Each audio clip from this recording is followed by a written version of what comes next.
ఆదికాండము మొదటి అధ్యాయం. ఆదియందు దేవుడు భూమి ఆకాశములను సృజించెను. భూమి నిరాకారముగాను శూన్యముగాను ఉండెను. చీకటి అగాధ జలము పైన కమ్మి ఉండెను. దేవుని ఆత్మ జలములపైన అల్లాడుచుండెను. దేవుడు వెలుగు కమ్మని పలుకగా వెలుగు కలిగెను. వెలుగు మంచిదైనట్టు దేవుడు చూచెను. దేవుడు వెలుగును చీకటిని వేరుపరచెను. దేవుడు వెలుగునకు పగలనియు చీకటికి రాత్రి అనియు పేరు పెట్టెను. అస్తమయమును ఉదయమును కలుగగా ఒక దినమాయెను.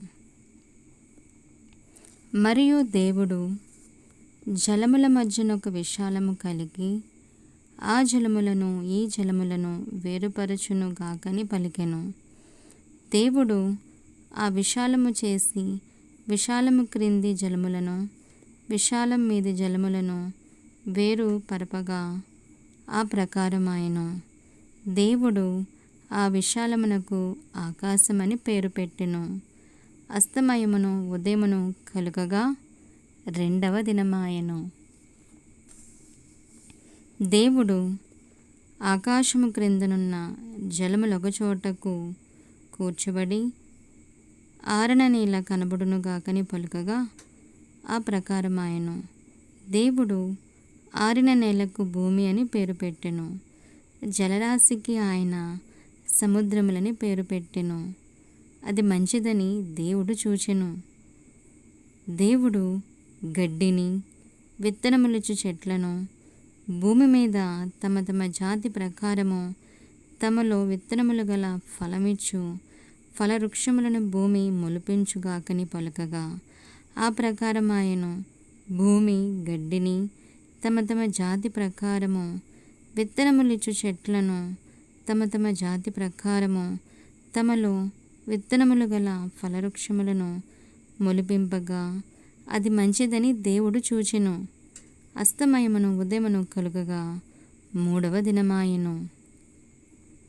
దేవుడు పగటిని రాత్రిని వేరుపరచునట్లు ఆకాశ విశాలమందు జ్యోతులు కలుగునుగాకనియు అవి సూచనలను కాలములను దిన సంవత్సరములను సూచించుటకే యుండుగాకనియు భూమి మీద వెలిగించుటకు అవి ఆకాశ విశాలమందు జ్యోతులై ఉండుగాకనియు పలికెను.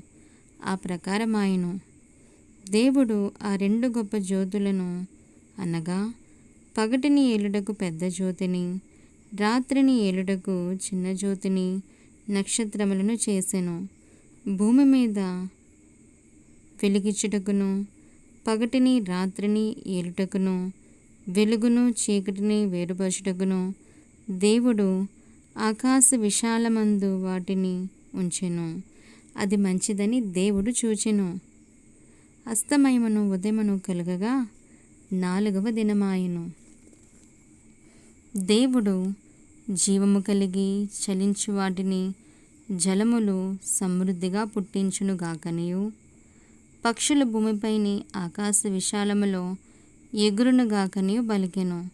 దేవుడు జలములలో వాటి వాటి జాతి ప్రకారము జలములు సమృద్ధిగా పుట్టించిన మహామత్యములను జీవము కలిగి చలించు వాటినన్నిటినీ దాని దాని జాతి ప్రకారము రెక్కలు గల ప్రతి పక్షిని సృజించెను.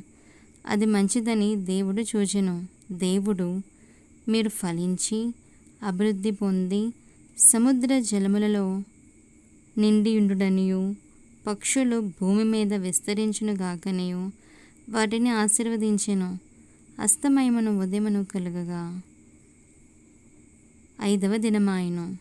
దేవుడు వాటి వాటి జాతి ప్రకారము జీవము గల వాటిని అనగా వాటి వాటి జాతి ప్రకారము పశువులను పురుగులను అడవి జంతువులను భూమి పుట్టించుగాకనియు పలికెను. ఆ ప్రకారమాయెను. దేవుడు ఆయా జాతుల ప్రకారము అడవి జంతువులను ఆయా జాతుల ప్రకారము పశువులను ఆయా జాతుల ప్రకారము నేలను ప్రాకు ప్రతి పురుగును చేసెను. అది మంచిదని దేవుడు చూచెను. దేవుడు మన స్వరూపమందు మన పోలిక చొప్పున నరులను చేదుము. వారు సముద్రపు చేపలను, ఆకాశ పక్షులను, పశువులను, సమస్త భూమిని, భూమి మీద ప్రాకు ప్రతి జంతువును ఏలుదురుగాకనియు పలికెను. దేవుడు తన స్వరూపమందు నరుని సృజించెను. దేవుని స్వరూపమందు వారిని సృజించెను. స్త్రీనిగాను పురుషునిగాను వారిని సృజించెను. దేవుడు వారిని ఆశీర్వదించెను. ఎట్లనగా, మీరు ఫలించి అభివృద్ధి పొంది విస్తరించి భూమిని నిండించి దానిని లోపరుచుకునుడి. సముద్రపు చేపలను, ఆకాశ పక్షులను, భూమి మీద ప్రాకు ప్రతి జీవిని ఏలుడని దేవుడు వారితో చెప్పెను. దేవుడు, ఇదిగో, భూమి మీదనున్న విత్తనములిచ్చు ప్రతి చెట్టును, విత్తనములిచ్చు వృక్షఫలము గల ప్రతి వృక్షమును మీకు ఇచ్చి ఉన్నాను. అవి మీకు ఆహారమగును.